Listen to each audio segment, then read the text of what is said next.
प्युठानको दुर्गम भेगमा रहेको एउटा सानो पुरानो गाउँ थियो पिडालिना। वरिपरि घना जङ्गलले घेरेको ढुङ्गा पर्खालले बनेका पुराना घरहरू अनि बुढाबुढीहरूले भरिएको गाउँ। त्यहाँ आधुनिकता खासै पुगेको थिएन, तर एउटा कुरा सबैलाई थाहा थियो। बेलुका 7 बज्न नपाउँदै मानिसहरू घरभित्र पसिसकेका हुन्थे। टुकीको मधुरो उज्यालोमा दाल भात खाँदै कसैले कसैको आँखा पनि गाड्दैनथे, कसैले कसैलाई सोध्दैनथ्यो किन। गाउँको छेउतिर झुकेको एउटा सानो बाटो थियो, सबैले कुइनेटो भन्थे। त्यो बाटो दिउँसो शान्त, हरियाली र सामान्य देखिन्थ्यो, तर रात पर्ना साथ त्यो बाटो न त चल्न मिल्थ्यो न त हेर्न। पछिल्ला 3 वर्षमा त्यस बाटोबाट 5 जना हराइसकेका थिए। सुरुमा सबैले बाघले खायो भने, तर कतै मासु नभेटिनु, कतै रगतको दाग नदेखिनु, अनि हराएको मान्छेको सामान केही दिनपछि ठिक त्यही ठाउँमा भेटिनु। गाउँलेहरू अब पत्याउन थाले, यो बाघले होइन, यो त केही अलौकिक छ। हराउनेहरू मध्ये एकजना थियो ध्रुव कार्की, गाउँकै युवा शिक्षक। एक दिन ऊ गाउँको विद्यालयबाट फर्किँदै थियो। रात अलिक ढिलो भयो। उसले टर्च बाल्यो अनि कुइनेटो बाटो समात्यो। भोलिपल्ट उसका जुत्ताहरू मात्रै फेला परे। त्यसै बाटोको बीचमा उसको शरीर छैन, कपडा छैन, आवाज छैन, केवल टर्चको उज्यालोमा सुस्केर सुनिएको भिडियो मात्र थियो।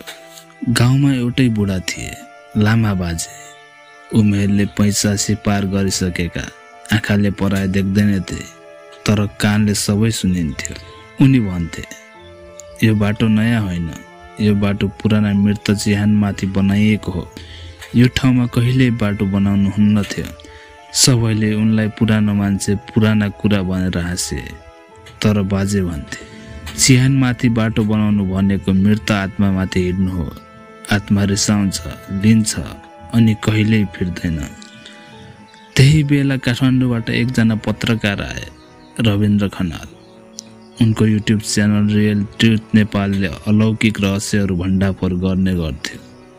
उनले सुनिसकेका थिए पिडालिनाको कथा। म सत्य खोज्न आएको, उनले भने। उनले गाउँका हरेक घटना टिपे, बुढाबुढीसँग अन्तर्वार्ता गरे। तर जब लामा बाजेसँग कुरा गरे, बाजेले भने, बाबु सत्य देखेर भाग्ने आँट छैन भने फर्क। यहाँ जुन कुरा लुकेको छ त्यो हेर्ने आँखा चाहिँदैन, चाहिन्छ बलियो आत्मा। रविन्द्र मुस्कुराए। म भूतमा विश्वास गर्दिन, उनले भने।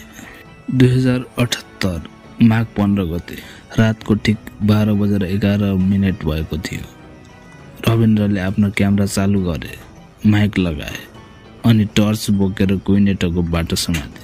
उनको गोजीमा थियो 4K night vision camera, power bank, audio recorder, एकजना आमाले दिएको सानो रातो धागो, सावधानीको प्रतीक। पहिलो 5 मिनेट केही भएन। रुख हल्लिए, झ्याउझ्याउ गरेर हावा चल्यो, तर अचानक टर्च बत्ती झिमिक्क भयो। क्यामेरा आफै रिस्टार्ट भयो। क्यामेराको स्क्रिनमा देखियो सेतो साडीमा नाङ्गो खुट्टा भएकी महिला। अनुहार देखिएन, तर आँखा रगत जस्तै रातो। रविन्द्र चिच्याए, तपाईँ को हुनुहुन्छ? तर महिलाले बोलेन। केवल एक चिसो हावा चले जस्तो भयो। त्यही हावामा एउटा आवाज सुनियो, म फर्किन चाहन्न, तिमी पनि फर्किन पाउँदैनौ। रविन्द्रको आवाज काप्न थाल्यो, म तिमीलाई मद्दत गर्न चाहन्छु। महिला अडिन् र फुत्त गुम भइन्। अचानक क्यामेराको सिङ्गो दृश्य रातो भयो अनि रविन्द्रको चिच्याट क्यामेरा बन्द। भोलिपल्ट गाउँलेहरूले खोज तलास थाले, कसैले जवाब पाएन। रविन्द्रको फोन अफ, GPS अफ, मान्छे गायब। तर कुइनेटो बाटोको छेउमा एउटा सानो बाकस जस्तो देखियो। भित्र थियो उनको क्यामेरा। क्यामेराको अन्तिम फुटेज हेर्दा सबै गाउँ जम्मा भयो। त्यसमा अन्तिम 5 सेकेन्डमा एउटा कर्णभेदी चिच्याट र आवाज आयो, यो मेरो आत्माको गाउँ हो, जसले बाटो टेकेको छ ऊ अब फर्कदैन। त्यसपछि गाउँमा कोही त्यो बाटो जाँदैनथे। लामा बाजेले सबै कुरा खुलासा गरे। 50 वर्ष पहिले यही कुइनेटोको बाटो मुनि एउटी युवतीलाई बलात्कार गरेर हत्या गरिएको थियो। उसको आत्मा कहिले शान्त हुन पाएन। त्यो लास जंगलमा गाडिएको थियो। त्यसमाथि नै यो बाटो बनाइएको हो। त्यो आत्माले न्याय खोजेकी हो, तर अब सबैलाई साथमा लान थालेछ, बाजेले भने। केही वर्षपछि सुदीप नामको गाउँको युवक काठमाडौँ पढ्न गयो। उसले पुराना फाइलहरू खोज्दा एउटा चिठी भेट्यो। त्यो थियो रविन्द्रले खोजेको अन्तिम नोट। त्यसमा लेखिएको थियो, सत्य डरलाग्दो हुन्छ, तर सत्यलाई देखाउन म तयार छु। यदि म फर्किन सकिनँ भने कसैले मेरो यो कथा भन्नुपर्छ, ताकि त्यो आत्मालाई न्याय मिलोस्। आजसम्म पनि पिडालिनाको त्यो बाटो राति 12 बजे हेरियो भने एउटा महिला देखिन्छ, सँगै एउटा आवाज सुनिन्छ। हाम्रो पीडा सुनिदिने कोही छैन, तिमी सुन्छौ? के तपाईँ त्यही बाटोमा हिँड्न सक्नुहुन्छ, कि तपाईँ पनि अर्को हराउने नाम भन्नुहुन्छ?